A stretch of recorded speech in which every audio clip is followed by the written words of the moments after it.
Presidential Communications Operations Office Assistant Secretary Mocha Uso.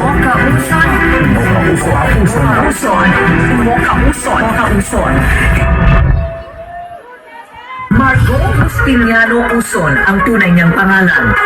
Panganay si Mocha sa tatlong magkakapatid. Doktora ang nanay at judge naman ang kanyang tatay. Siguro ako yung tao masyadong focus.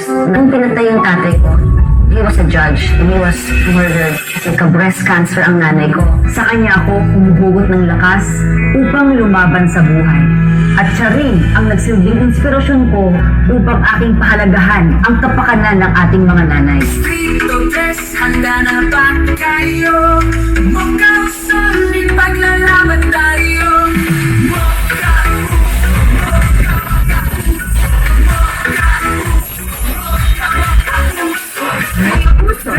Number 17 sa balota. Ang susunod na tagapagsalita ay nagtapos ng Bachelor of Science degree in Medical Technology sa University of Santo Tomas. Anak ng isang hukom sa Regional Trial Court at isang doktora na pediatrician. Naging Deputy Executive of Overseas Workers Welfare Administrator at Assistant Secretary for Presidential Communication Group ng Administrasyong Pangulong Roa Rodrigo Duterte. Ang maninindigan para sa mga kababaihan at mag-aalaga kina lolo at lola. Palakpakan po natin ang numero 17, Konsehala Mocha Uson! Handa na ba kayo?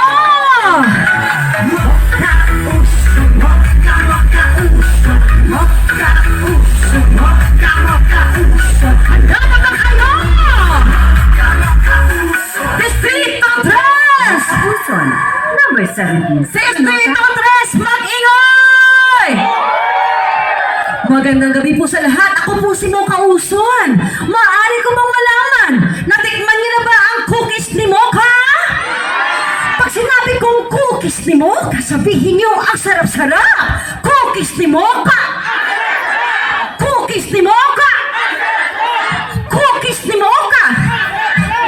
Cookies ni Mocha!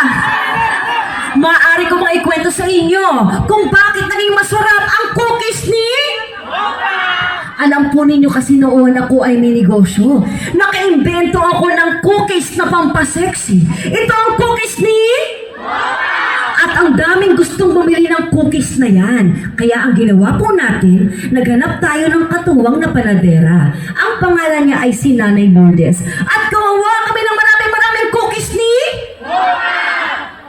Ngunit mga mami at daddy ko, ate kuya, mayroong malungkot na balita.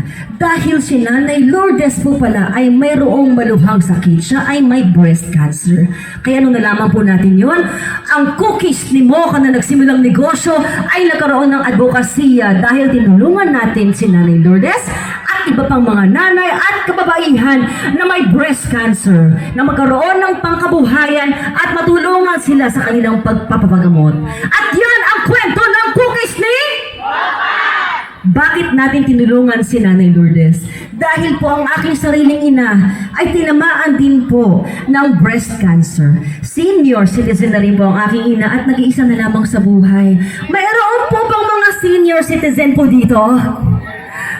Mukha lang po kayong 17. Mocha Uson, number 17 sa balota.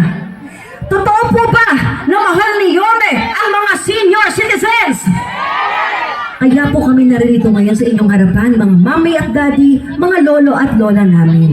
Dahil nais po namin maging katuwang ni Yorme, na alagaan po ang ating mga nanay, tatay, lolo at lola at ang buong pamilya.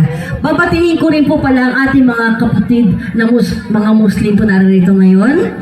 Kamusta po kayo? Assalamualaikum. Excited na po ba kayo makita ang ating espesyal panauhin mamaya? Sabay-sabay po natin siya salubungin mamaya ng ating mainit na pagmamahal. Panghuli na lamang po, si Mocha Uson po ay nagserbisyo sa nasyonal na gobyerno sa pamumuno po ng ating mahal na dating Pangulo na si Rodrigo Roa Duterte. Meron po ba nagmamahal dito kay Tatay Digong? Duterte! Nawa po ang isang katulad ko ko na si Mo Kauson, na kapwa po ninyo nagmamahal kay Tatay Digong, ay mabigyan nyo rin po ng pagkakataon na magserbisyo po dito sa ating distrito. Sa awa po ng Diyos, sa tamang pagkakataon at sa tulong po ninyo, inshallah, makapagserbisyo din po si Mo Kauson dito sa ating distrito. Maaari po bang magserbisyo po sa inyo si Mo Kauson dito po sa ating distrito? Sa pangunguna po yan nang magbabalik na si Yorme Isko Moreno Dumogoso kasama si Vice Mayor Chi Atienza. At kaya naman po tayo naririto ngayon lahat at kaya rin po bababa dito ang Agila ay dahil po para suportahan ang susunod na congresswoman natin dito sa ating distrito. Naniniwala ba kayo na magiging congresswoman si Apple Nieto? Palapakan na po natin ang ating congresswoman Apple Nieto! Mahal ka namin, Kong. Andito kami para sa iyo. Muli ako po si Mo Kauson, nawa po inyong mapagbigyan na magserbisyo dito sa mahal nating distrito. Number 17 sa balota, Mo Kauson, maraming salamat po! Manila! Solid! Salamat po!